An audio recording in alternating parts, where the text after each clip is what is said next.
மாணிக்க வாசகர் அடிசுவற்றில் புத்தகத்தின் பாகம் 10. தென்னிந்தியாவிலே நூற்றுக்கணக்கான கோவில்கள் இருந்தும் சிதம்பரத்தையே நமது முன்னோர்கள் கோவில் என்ற சிறப்பு பெயரால் வழங்கினார்கள்.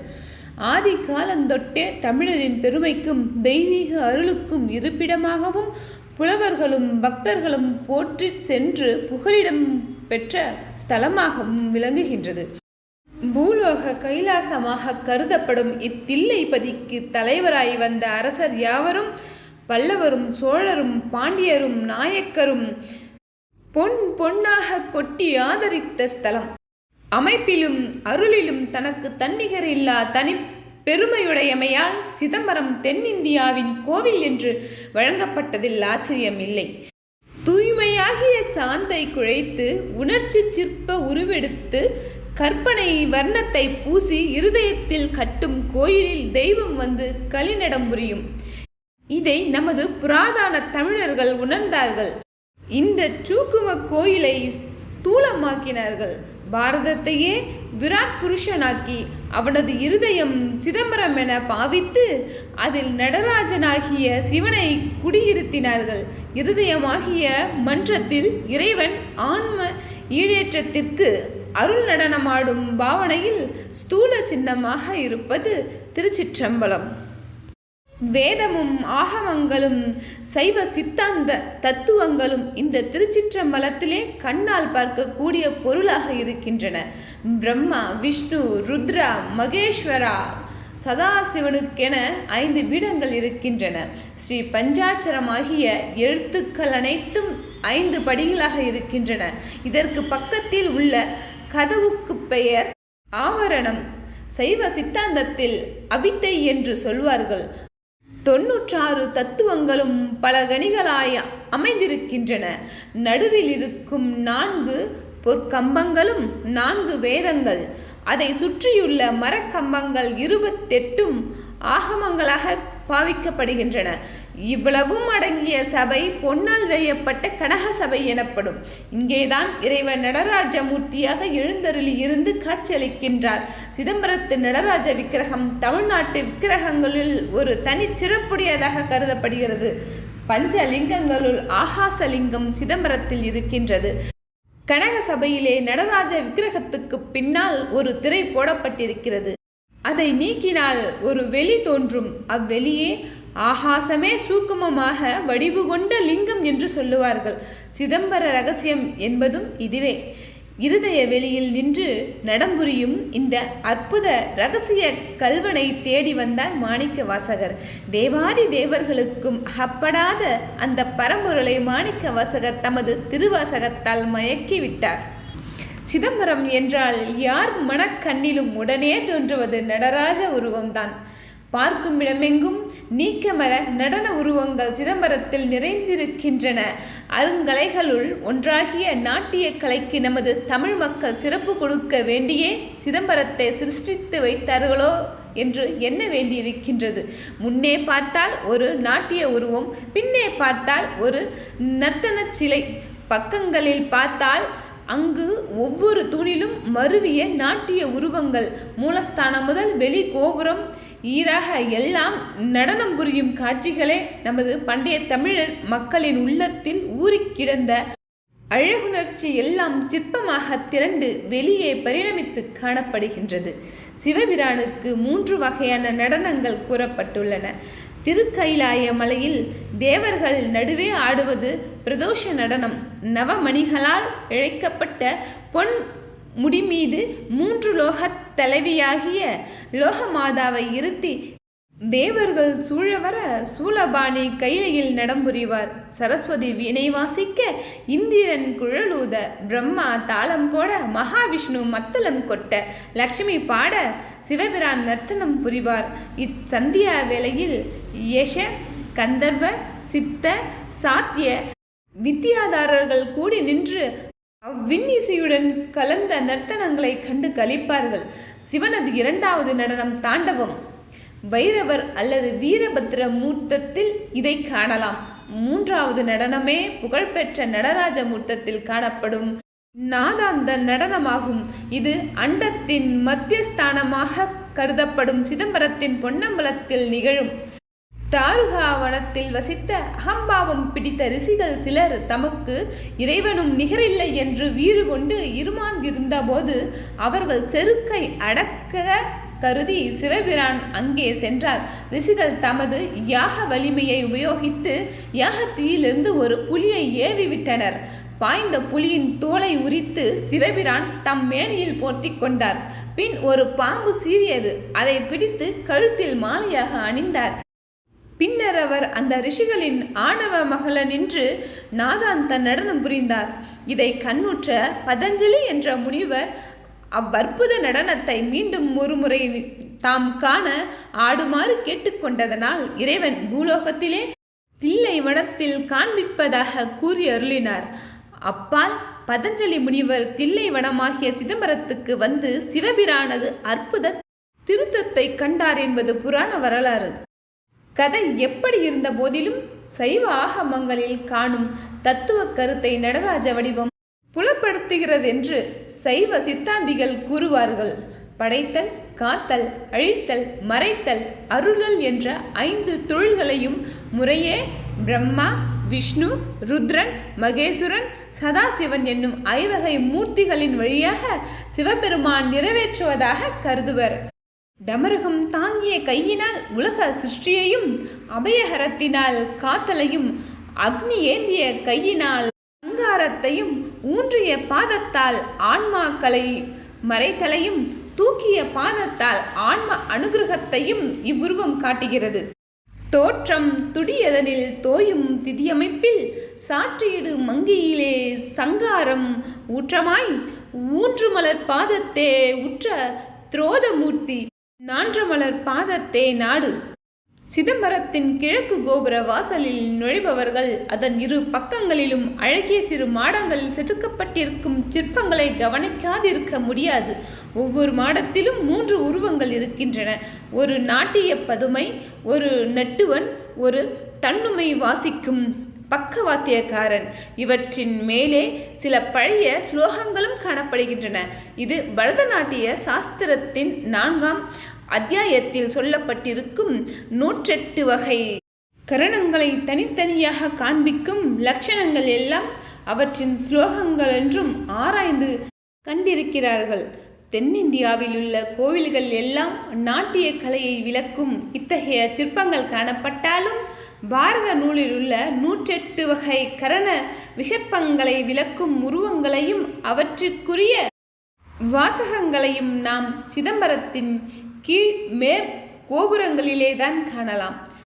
மாணிக்க வாசகர் தில்லையை அடைந்து மன்றுளாடும் பெருமானை வணங்கியதும் அவர் கடவுட்பித்து மேலும் தலைக்கேறியது.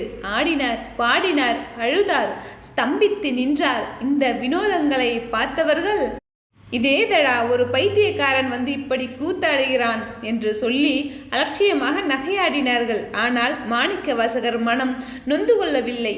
சிதாஹாசத்தினுள் ஆடும் பெருமான் ஒவ்வொருவர் இதயத்தில் உள்ளேதானே நடனமாடுகிறார். அப்படியானால் இக்காயத்தை கொண்டு எங்கே சென்றாலும் அப்பெருமானும் கூடவே இருப்பார் என்ற துணிவோடு தில்லைவனத்துக்கு பக்கத்தில் உள்ள வில்வ வனம் ஒன்றில் ஒரு குடிசை அமைத்து அதிலிருந்து திருவாசக பதிகங்கள் பாடத் தொடங்கினார்.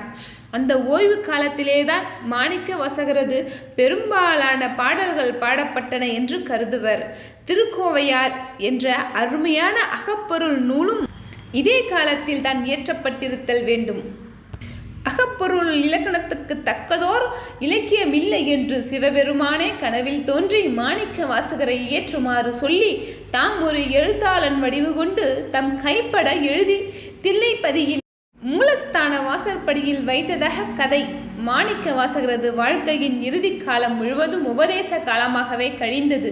பஞ்சாட்சரத்தின் பெருமையையும் சைவாகமத்தில் கண்ட உண்மைகளையும் சிற்றம்பலத்தின் பெருமையையும் அவர் எங்கும் பிரச்சாரம் செய்ய தொடங்கினார். தெற்கே பாண்டி நாட்டிலும் அதற்கப்பால் ஈழத்திலும் பௌத்தம் மேலோங்கி நின்றது. மாணிக்க வாசகரின் போதனைகளால் பௌத்தர்களே மருண்டு போய்விட்டார்கள். ஈழத்தில் இருந்த சிங்கள அரசர்கள் அக்காலத்தில் பாண்டிய சோழ மன்னருடன் தொடர்பு வைத்திருந்தார்கள். ராஜ குடும்பத்தவர்களும் மத போதகர்களும் இரு நாடுகளுக்கும் அடிக்கடி போய் வருபவர்களாக இருந்தனர்.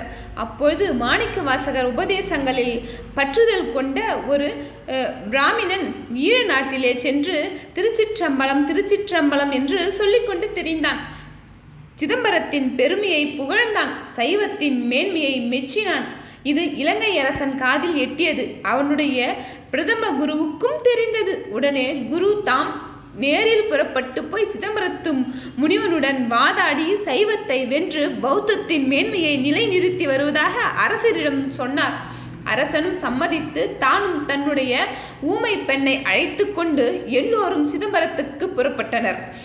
ஈழ மன்னன் வருகையை கேள்வியுற்ற சோழ மன்னன் தகுந்த மரியாதைகளுடன் உபசரித்து வரவேற்றான். ஆனால் பௌத்த தேவர் கோவிலின் மண்டபத்தின் உள்ளே பிரவேசிப்பதை தில்லைவாழ் அந்தணர்கள் அனுமதிக்கவில்லை. பின்னர் அரசன் சம்மதத்தின் பேரில் மண்டபத்தில் மாத்திரம் நுழையவிட்டனர். சமயவாதம் ஆரம்பித்தது. தனக்கு நிகரில்லை என்ற இருமாந்த பார்வையுடன் பௌத்த முனிவர் ஒரு பக்கம் வீற்றிருக்க, எதிர்பக்கத்திலே தில்லைவாழ் அந்தணர்கள் சொற்போருக்காக தயாராக இருந்தனர். இரு பக்கத்து சமய வீரர்களும் தமக்கு தெரிந்த தர்க்க நூலறிவை எல்லாம் வெளிப்படுத்தினர். ஆனால் பௌத்தனின் வாதங்களுக்கு எதிர்வாதம் பேசுவது அந்தணர்களுக்கு இலகுவாக காணப்படவில்லை. தளர்ந்து போனார்கள். மாலை பொழுதாகிவிட்டதால் மறுநாள் காலையில் தொடர்ந்து பேச ஒத்திவைத்தார்கள். அன்றிரவு முழுவதும் தில்லைவாழ் அந்தணர்கள் பெரும் கவலை கொண்டிருந்தார்கள். சைவ தூஷணை செய்து புத்தனே பெரியவன் என சாதிக்கும் பௌத்த குருவை நாவடக்கச் செய்ய வகையறியாது தில்லை 3000 திகைத்தனர். பௌராணிகர்களும் வியாக்கரண பண்டிதர்களும் தர்க்க சாஸ்திர நிபுணர்களும் பௌத்த சந்நியாசியின் வாதுக்கு எதிர்வாது பேச முடியாமல் இரவு முழுவதும் குழம்பி போயிருந்தார்கள். அப்பொழுது நடராஜமூர்த்தியே அவர்கள் கனவில் தோன்றி, அன்பர்களே, அஞ்சாதிருங்கள். நமது சிதம்பரத்து எல்லையிலே மாணிக்க வாசகன் என பெயருடைய பக்தன் இருக்கின்றான். அவனிடம் சென்று மாணிக்க வாசகா என்று பெயர் சொல்லி அழைத்து பௌத்தரை வாதில் வெல்ல வேண்டும் என்று கேட்பீரேல், அவன் எவ்வித ஆட்சேபமும் இன்றி வந்து உங்கள் குறையை தீர்த்து வைப்பான் என்று சொல்லி மறைந்தார். விடியற் காலையில் சிதம்பரத்து வில்வவனம் எங்கும் தில்லை 3000 யாவரும் கூடிவிட்டார்கள். முதல் நாள் இரவு ஒவ்வொருவர் கனவிலும் நடராசர் தோன்றி உபாயம் கூறிய சம்பவமே எல்லோரது பேச்சாக இருந்தது. முன்பு வெறும் பைத்தியக்காரன் என்று சொல்லி ஒத்தி வைத்த திருவாத ஊரரை இப்பொழுது சாஷ்டாங்கமாக விழுந்து நமஸ்கரித்து, சுவாமி, எமது குறையை போக்கி அருள வேண்டும் என்று பிரார்த்தித்தார்கள். மாணிக்க வாசகரும் இணங்கி வந்து சிதம்பரத்தின் ஆயிரங்கால் மண்டபத்தில் விசேஷமாக அலங்கரிக்கப்பட்டிருந்த ஒரு ஆசனத்தில் வீற்றிருந்து சைவத்தின் பெருமையை நிலைநாட்ட பௌத்தர்களுடன் வாதிக்கத் தொடங்கினார். சைவ சித்தாந்த சாகரமாகிய வாதா ஊரரின் மாணிக்க வார்த்தைகளுக்கு எதிராக பௌத்தன் வாதிட முடியாது தவித்தான். பக்கத்தில் இருந்த ஈழ மன்னன் அச்சமும் வியப்பும் அடைந்து உடல் விதித்தான். மாணிக்க வாசகர் இலங்கை வேந்தன் பக்கத்தில் இருந்த அவன் ஊமை பெண்ணை விழித்து, குழந்தாய், உடற்குறையினால் நீ இழந்த வாக்கை திருப்பி பெற கடவாய். அஞ்ஞானத்தால் ஊமையரான இவர்களுக்கு நீ இனி ஞானோபதேசம் செய்ய கடவாய் என்று கூறினார். யாவரும் திகைக்கும் வண்ணம் சற்று முன்புதான் ஊமையாக இருந்த அந்த பெண் சரஸ்வதி கடாட்சம் பெற்று மணிமணியாக வார்த்தைகளை புகன்றது. மந்திரமல்ல, சைவ சித்தாந்த சாஸ்திரங்களிலேயே சந்தேகங்களுக்கு பதில் சொல்லி எல்லோரையும் அதிசயிக்க வைத்தாள். இந்த சம்பவத்தையே மாணிக்க வாசகர் பின்பு திருச்சாழல் என்ற திருவாசகமாக பாடினார். இந்த பதிகம் சிவனது திருக்கோலத்தையும் லீலைகளையும் பழித்து ஒரு பெண் கூற மற்றொருத்தி அதற்கு காரணம் காட்டி விடையளிக்கிறதாக செய்யப்பட்டிருக்கின்றது. தென்பால் உகந்தாடும் தில்லை சிற்றம்பலவன் பெண்பால் உகந்தான் பெரும்பித்தன் காணேடி பெண்பால் நுகந்தின நேர் பேதா இரு நிலத்தோர் விண்பால் யோகக்கெய்தி வீடுவர்கான் சாழலோ. மார்கழி மாதத்து திருவாதிரை நாள் திருநாளை போவார்க்கும் திருநீலகண்டருக்கும் அருள் கொடுத்த தெய்வத்தை கண்ணார கண்டுகளிக்க வேண்டுமானால் மார்கழி திருவாதிரை நாளில்தான் சிதம்பரத்தை பார்க்க வேண்டும். அன்று வைகரை பொழுதிலேயே பிரம்மாண்டமான ஜனசமுத்திரம் தில்லைப்பதியில் நிறைந்திருக்கிறது. பஜனை கோஷ்டியின் தேவார திருவாசக படனமும் வாத்தியங்களின் பேரொளியும் ஜன கூட்டத்தின் இறைச்சலும் வானத்தை பிளக்கின்றன. தில்லைவாழ் அந்தணரின் வேத கோஷம் தெய்வலோகமாக சூழலை கொடுக்கின்றது. இதன் மத்தியில் கனகசபை என்ற பொன்னம்பலத்தில் அபிஷேக வைபவங்கள் முடித்துக்கொண்டு ஆயிரங்கால் மண்டபத்தில் காட்சி கொடுக்கும் தெய்வத்தின் அருள் வீசும் வதனத்தை பார்க்கும்பொழுது நாம் மெய்மறந்து விடுகிறோம். இவ்வற்புத காட்சியை கண்டுதான் வாக்கின் மன்னராகிய அப்பர் சுவாமிகள் பின்வரும் பாடலை பாடி வைத்தார். குனித்த புருவமும் கொவ்வை செவ்வாயின் குமின் சிரிப்பும் பனித்த சடையும் பவளம் போல் மேனீர் பால் வெந்நீரும் இனித்த முடைய எடுத்த பொற்பாதமும் காண பெற்றாள் மனித பிறவியும் வேண்டுவதே இந்த மாநிலத்தே. பயனற்ற மனித பிறவி என்ற துறவை ஒழித்து அதிலும் பயனுடையதொன்றை நம்பிக்கை ஏற்படுகிறது நமக்கு. ஆருத்ரா தரிசனம் காண கிடைப்பது வாழ்வில் ஒரு புண்ணிய பேரென்றே கொள்ள வேண்டும். நடராஜ திருவுருவத்தின் கருணை பொழி திருமுகத்தை தில்லையம்பலத்தில் வைத்தே காணும் பொழுது ஆயுளில் ஒரு அற்புத பேறு. சிதாகாச வெளியில் இறைவன் நர்த்தனம் புரிவான் என்ற சைவ சித்தாந்த தத்துவத்தை உணர வேண்டுமானால் ஆருத்ரா தரிசனத்தை போய் பார்க்க வேண்டும். ஆயிரங்கால் மண்டபத்திலிருந்து கூத்துகந்த மூர்த்தியை வீதி வலம் கொண்டு செல்லும் தில்லைவாழ் அந்தணர்கள் ஊசல் நடை ஓட்டுக்கொண்டே செல்வது ஆனந்த கூத்தின் நிழலை மிக அற்புதமாக காண்பிக்கின்றது. தூள காட்சியில் பாவனை மூலம் திருவிழாவில் பார்த்த நமக்கு இந்நிகழ்ச்சி இத்தகைய அற்புத அனுபவத்தை தருமாயின் சூக்கும அழகில் மெய் அனுபவம் பெற்ற பழுத்த மனத்தடியாராகிய மாணிக்க வாசக பெருமானுக்கு ஆனந்த நடன காட்சி எத்தகைய இன்பத்தை கொடுத்திருக்க வேண்டும். இந்திரிய வயமயக்கி இறப்பதற்கே காரணமாய் அந்தரமே திரிந்து போய் அருள் நரையில் விழ்வேற்கு சிந்தைதனை தெளிவித்து சிவமாக்கி எனையாண்ட அந்தமில்லா ஆனந்தம் மணிகொள் தில்லை கண்டேனே.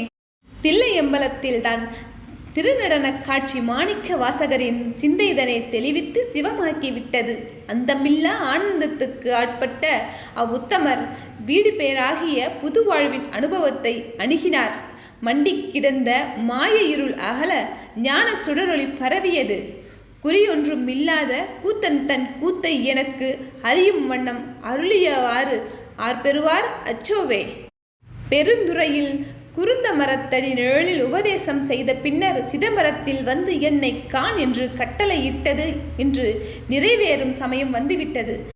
கோலான் தேடி குறி தேடி பாத தரிசனம் நாடி உத்திரகோச மங்கை முதலிய ஸ்தலங்களை எல்லாம் தரிசித்து ஈற்றில் சிதம்பரத்துக்கு வந்த திருவாத முனிவர் தம் அன்பனை கண்டார். அவன் அழைப்பை குரலை கேட்டார். சுடரோடு ஜோதி கலக்க வேண்டிய சமயம். உரியே நல்லேன் உனக்கடியேன் உன்னை பிரிந்திங்குயிர் வாழேன் என்று கூறி மாயையை விட்டு நீங்கிய பக்குவ ஆன்மாவாகிய மாணிக்க வாசகரின் தெய்வீக ஜோதி போய் தில்லை மூலச் சுடரோடு கலந்தது. மாணிக்க வாசகா, உன் திருவாசகத்தின் தேன் பருகி அதன் சுவையில் ஈடுபட்டு உன்னுடன் யாத்திரையில் தொடர்ந்து வந்தேன். உனது அடிச்சுவட்டில் நடந்தேன். காடும் மலையும் ஆறும் குளமும் கடந்து நீ சென்ற வழியெல்லாம் நானும் திரிந்தேன். வாதாவூர் முனிவா, உனது யாத்திரையும் முடிவுற்றது. உனது லட்சியத்தை நீ அடைந்து விட்டாய். கடைபட்ட சிற்றுணர்வு சிற்றறிவுடைய என் போன்றோருக்கு நீ புகுந்த சாயுஜ வீட்டில் இடமெங்கே? என்னுடைய யாத்திரைக்கு எல்லை குறிக்கப்பட்டு விட்டது. ஆகையால் உன்னை விட்டு பிரிய வேண்டிய சமயமாகிவிட்டது. மாணிக்க வாசகா, உன் அடிசுவற்றில் சென்று அவ்வற்புதமான அனுபவத்தின் யான் பெற்ற இன்பம் இவ்வையகமும் பெற வேண்டும் என்பதே எனது தாழ்மையான பிரார்த்தனை. இன்பம் பெருகி இருளகற்றி எஞ்ஞான்றும் துன்பம் தொடர்வறுத்து ஜோதியாய் அன்பமைத்து சீரார் பெருந்துரையான் என்னுடைய சிந்தையே ஊராக கொண்டான் உவந்து. திருச்சிற்றம்பலம்.